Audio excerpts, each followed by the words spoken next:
My name's Jack Meggitt Phillips, and my book's called The Beast and the Bethany.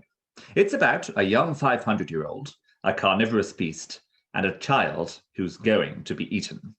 Now, reviewers have described it as dreadful, ghastly, and way too murderous for a children's book. On the plus side, my mummy absolutely loves it. Or at least she says she will, just as soon as she's read it. Anyway, if you're thinking that you might fancy writing a dreadful, ghastly, murderous book of your own, or perhaps even one of those normal ones about fluffy kittens and playful rainbows, then I have some tips. We're going to do some activities. I'm going to read you an occasional paragraph or two from this horrible little thing, and by the end, you will hopefully have the beginnings of a story in front of you. All you need right now is a pen and a piece of paper.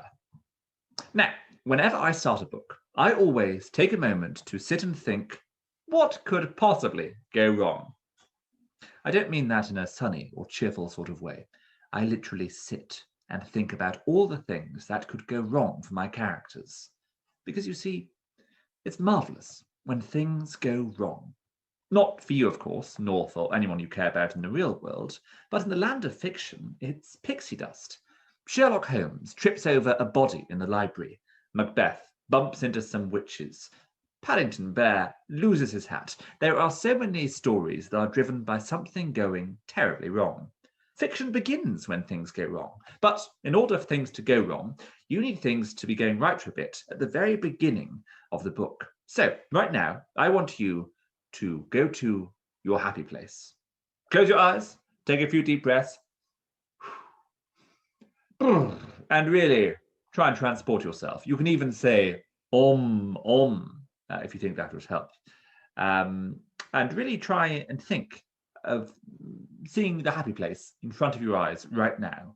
Your happy place could be anywhere. It could be your bedroom. It could be your favorite restaurant. It could be somewhere imaginary, like some sort of imaginary beach on the far-flung edge of the world. There are no judgments here. I want you to write every detail of your happy place down. Describe it as clearly as possible. What does it look like? What sounds can you hear? What sort of clothes would people be wearing in your happy place? I'm even a bit gross, and I want to know, what does it smell like? Now, for the purposes of this story, it would be useful if there are some people in your happy place with you. So think about who would make your good time even better. It could be your friends, it could be your family, it could be something imaginary again, an imaginary friend or some sort of talking bear. Your choice. I will give you 5 minutes, and your time starts in 3, 2, 1, get writing. Teachers, if you'd like to press pause on this video now and come back after children have finished the first bits of their story. Well, there you are. That's it. Your 5 minutes are up, and wherever your happy place was, I hope it was marvelous. But now, I'm afraid, it's time to make your happy places horrid, because, like I said, stories tend to be driven by things going wrong.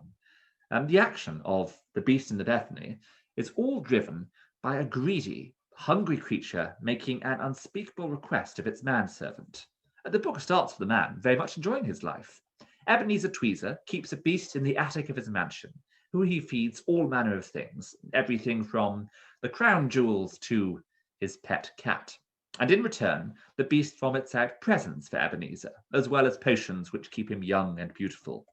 Ebenezer has everything he could possibly want in the world: eternal youth, waistcoats more fabulous than a Lady Gaga concert, an art collection that would make the National Gallery feel terribly insecure about itself.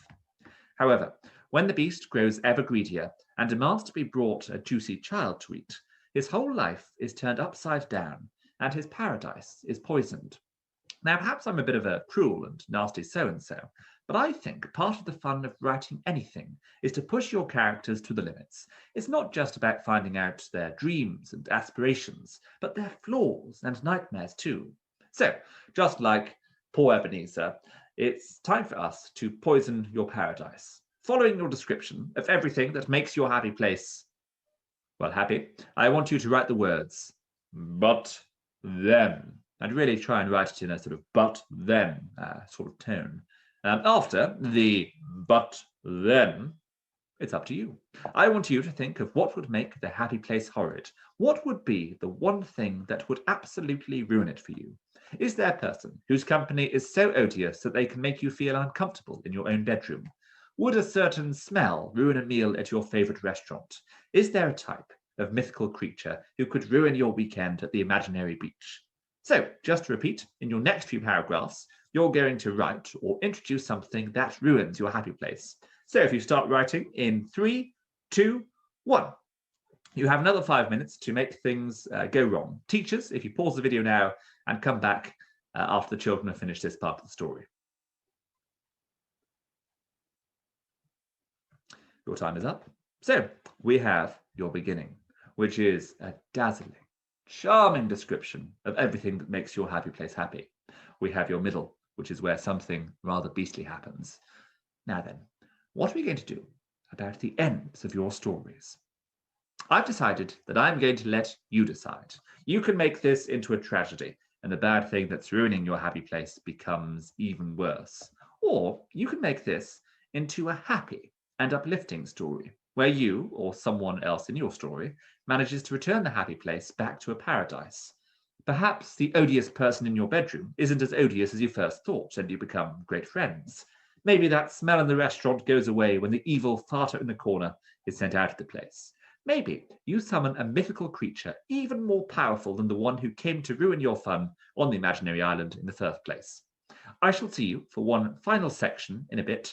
So start writing the ends of your stories in 3, 2, 1. Teachers, if you pause the video now and come back in 5 minutes. Actually, you know what? I'm feeling generous. Endings can be tricky, so if you come back in 5 minutes and 1 second. See you in a bit. So, there we go. Give yourselves a round of applause. You have written a story, and you've done it far quicker than I did this one in. You can take the same template to build as many stories as you like, creating new happy places, coming up with new ways of it going wrong, and then new endings. You can even illustrate your stories if you like. Now then, as I've made you do so much writing, I think it's only fair that I read a bit of my own writing to you. This is from the second chapter of The Beast in the Bethany. It picks up just after Ebenezer Tweezer has fed the beast a charming, Winklorian, purple-breasted parrot by the name of Patrick. Chapter 2, The Unusual Request. A wonderful life can turn someone into a terrible person. It makes you forget that there are people in the world who have problems, and this can stop you from really caring or worrying about others. So, you can understand how Ebenezer Tweezer came to be one of the most selfish men who ever lived. After spending nearly 512 years without difficulty, Ebenezer had never really learned about pain or sadness. He found it impossible to imagine what these things must feel like, and so he didn't feel guilty about feeding Patrick to the beast. He thought it was a shame that he would never hear Patrick sing another song, but he didn't waste any time thinking about how horrid it must have been for the poor little parrot. Instead, Ebenezer went downstairs. He opened one of his many fridges and began to make himself a beef and mustard sandwich. The bread was made with the finest seeds, taken from the very tops of the Himalayan mountains. The beef and the butter came from Dolly, a charming Welsh cow who had won world's loveliest udders for 3 years on the trot.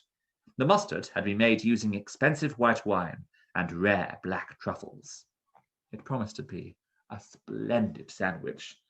However, before Ebenezer could take a bite, the beast rang its bell. Reluctantly, Ebenezer set down his sandwich and made the journey back upstairs. The beast was waiting in the damp, cabbagey room. As Ebenezer walked in, the beast let out a happy burp. A shower of purple feathers came floating out with it. "Good evening," said Ebenezer, offering a polite nod. "And good evening, Ebenezer. What a very fine evening it is, don't you think? Especially after you served me such a delicious dinner," said the beast. "I'm glad you enjoyed it," said Ebenezer. His stomach grumbled as he thought about his own delicious dinner waiting downstairs. It was so nice to eat something with personality. The rusty taste of the cage was also a very nice touch. Now then, what would you like as your reward? I would like a baby grand piano. Your wish is my command. The beast closed its 3 black eyes and shut its dribbling mouth. It started to wiggle its blob of a body and made a low humming noise as it moved from side to side. Then, all of a sudden, the eyes opened again. The beast stopped wriggling, stretched its mouth wide open, and vomited out a baby grand piano. The piano was a bit slimy with dribble, but aside from that, it was perfect. It was just the size that Ebenezer wanted, and it was definitely pretty enough to make the neighbors jealous. "Oh, thank you very much," said Ebenezer. He picked up the piano and marched towards the door. Then he turned around. "Oh, I almost forgot. There's something else I need from you as well." And what might that be, Ebenezer? Birthday present. On Saturday, it'll be my 512th birthday, and I can already feel the wrinkles returning to my face. I'll need another of those anti-aging potions, please. No problem at all, Ebenezer. I'm happy to help.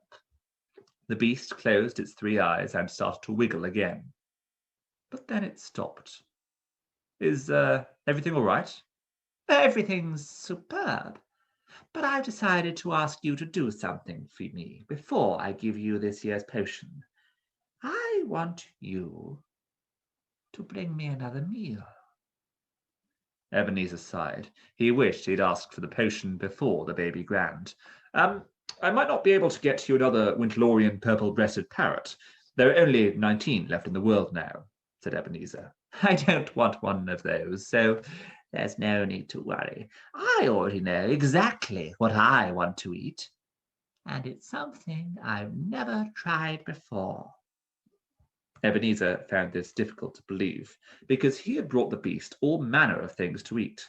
During the last month alone, the beast had feasted upon 7 pearl necklaces, an antique chest of drawers, 2 beehives, and a medium-sized statue of Winston Churchill.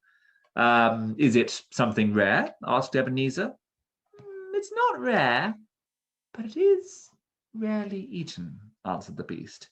"It's noisy, it comes in all shapes and sizes, and it's something which can be found in every country in the world." Ebenezer thought for a moment, struggling to think what the noisy, common thing might be. He was never very good at figuring out the beast's clues. "Let me put you out of your misery, Ebenezer. The next thing I want to eat is a child." A gleeful, dribbly smile spread across the beast's face as it watched Ebenezer come to terms with the suggestion. "Sorry, I think I must have misheard you there," said Ebenezer. "I said I want to eat a child. I want to know what one tastes like. I want to gobble it up in one oozy, squishy bite. I want to snack upon a snotty nose and chubby cheeks, dirty fingernails and knit-ridden hair." The beast was breathless and sweaty with excitement. In a much softer voice, it asked, "So, when do you think you might be able to bring me one, Ebenezer?" And now, for the first time, Ebenezer's life didn't feel quite so wonderful.